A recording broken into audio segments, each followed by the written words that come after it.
Break के बाद एक बार फिर स्वागत है आपका न्यूज 24 में। और न्यूज 24 पर लगातार हम बात कर रहे हैं महाराष्ट्र के डिप्टी सीएम और एनसीपी के मुखिया अजीत पवार की अंतिम संस्कार, चूंकि आज उनका है और बुधवार को एक विमान हादसे में उनका निधन हो गया। और आज अब देखिए अजीत पवार का पार्थिव शरीर उनके गांव काठेवाड़ी ले जाया जा रहा है और अब उनके गांव काठेवाड़ी पहुंच चुका है और उसके बाद उनके पार्थिव शरीर को वहां से विद्या प्रतिष्ठान ले जाया जाएगा।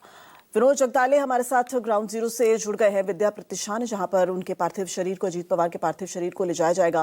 विनोद, वहां क्या कुछ तैयारियां हैं, क्या कुछ टाइमलाइन रहने वाली है, और ये जो महाराष्ट्र के सीने पे इतना बड़ा आघात हुआ है, इसकी पूर्ति तो नहीं हो सकती, लेकिन किस तरीके से महाराष्ट्र वासी इससे जूझ रहे हैं? देखिए, सबसे पहले मैं आपको वहाँ की तैयारी बताना चाहता हूँ। देख सकते हैं कि वहाँ पर करीब 5 से 6 पंडित वहाँ पर पहुँच चुके हैं जो अंतिम संस्कार की तैयारी का जायज़ा ले रहे हैं और वहाँ पर वो पूरे कार्य वहाँ पर सिद्धि वहाँ पर वो करने वाले हैं। तमाम जो नज़दीक बारामती के जो कार्यकर्ता है, एनसीपी के कार्यकर्ता, फिर विद्या प्रतिष्ठान के कार्यकर्ता, वो सब वहाँ पर खड़े हुए हैं और वो वहाँ पर पूरी तैयारी का जायज़ा ले रहे हैं। देखिए, आगे मैं आपको आगे दिखाना चाहता हूँ अजीत दादा की कैसी तस्वीरें यहाँ पर लगाई गई है। देखिए, महाराष्ट्र के सीने पर ये जो घात हुआ है, मैं इससे पहले भी आपको बताना चाहता हूँ, इससे पहले भी विलासराव देशमुख हो, आर पाटिल हो, ये लंबी बीमारी के चलते उनका निधन हुआ था। आपको पता ही होगा प्रमोद महाजन, ये भी महाराष्ट्र से थे, वो भी उनका भी अकाल मृत्यु हो गया। गोपीनाथ मुंडे, उनका भी एक्सीडेंट में वहाँ पर दिल्ली में उनकी मौत हुई थी। और अब यहाँ पर नहीं रहे हैं अजीत पवार। अजीत पवार ये ऐसे व्यक्ति थे जो हमेशा सभाओं में लोगों को कहते थे, जब वोट मांगते थे, कि मैं काम का आदमी हूँ, आप मुझसे कोई भी काम लेके आइए, वो काम अगर मैंने नहीं किया तो मेरा नाम अजीत पवार नहीं है। अजीत पवार को लोग दादा कहते थे। दादा इसलिए कहते थे कि दादा मतलब होता है बड़ा भाई। वो बड़ा भाई जो वो महाराष्ट्र के विकास कार्यों का जायज़ा लेने के लिए सुबह 6 बजे घर से निकलते थे। एक अच्छे पिता भी थे, एक अच्छे नेता भी थे, एक अच्छे दादा भी थे। तो जनता महाराष्ट्र की यहाँ से दूर दराज इलाकों से यहाँ पर पहुँची और सिर्फ अजीत पवार को एक बार देखने के लिए, अजीत पवार को भावभीनी श्रद्धांजलि देने के लिए। कुछ लोग हमारे साथ भी मौजूद हैं। आप कहाँ से आए? मैं इंदापुर से आया हूँ। अच्छा, और ऐसे 60 किलोमीटर दूर है। 60 किलोमीटर दूर। क्या कहेंगे दादा के बारे में? दादा हमारे जान थी। दादा ने हमें पहचान दी, नाम दिया। मैं बहुत छोटे परिवार से हूँ, लेकिन अजीत दादा ने मेरे को राष्ट्रवादी कांग्रेस का यूथ का वाइस प्रेसिडेंट बनाया। अजीत दादा ने मेरे को राष्ट्रवादी का स्पोक्स पर्सन बनाया।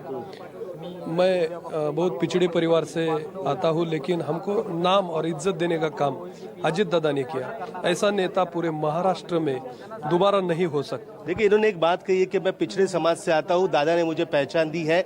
राज ठाकरे ने एक भाषण में पिछले दिनों कहा था कि मेरे और अजीत पवार के बीच में राजनीतिक मतभेद है, लेकिन अजीत पवार के जैसा नेता मैंने महाराष्ट्र में देखा नहीं। उनकी 44 साल की पूरे हिस्ट्री को देखा जाए तो एकमात्र नेता अजीत पवार है। उन्होंने कभी भी जाति का राजनीति वहाँ पर नहीं की। किसी को जाति की किसको टिकट देते समय ये नहीं देखा कि किसकी जाति क्या है, सिर्फ देखा कि वो आदमी कैसा काम करता है, वो समाज के प्रति अपना कितना दे सकता है। ये सब खुद राज ठाकरे ने वहाँ पर कहा था। कल उद्धव ठाकरे भी बारामती में पहुँचे थे। सुनेत्रा पवार, उनसे भी उन्होंने मुलाकात की।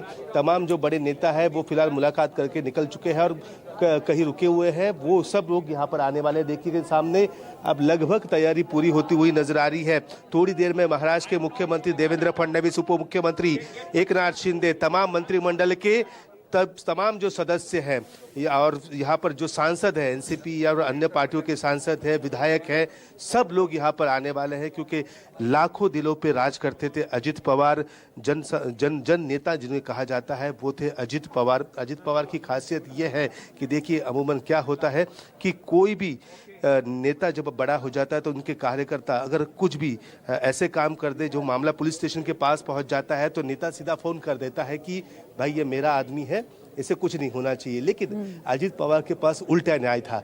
अगर कार्यकर्ता ने कोई गलती की है, मामला पुलिस स्टेशन में चला जाए, एफआईआर हो जाए, तो अजीत पवार कहते थे आपको जो भी कार्रवाई बनती है कानून के हिसाब से कार्रवाई कीजिए, हम इसमें कोई भी अड़चन नहीं डालेंगे।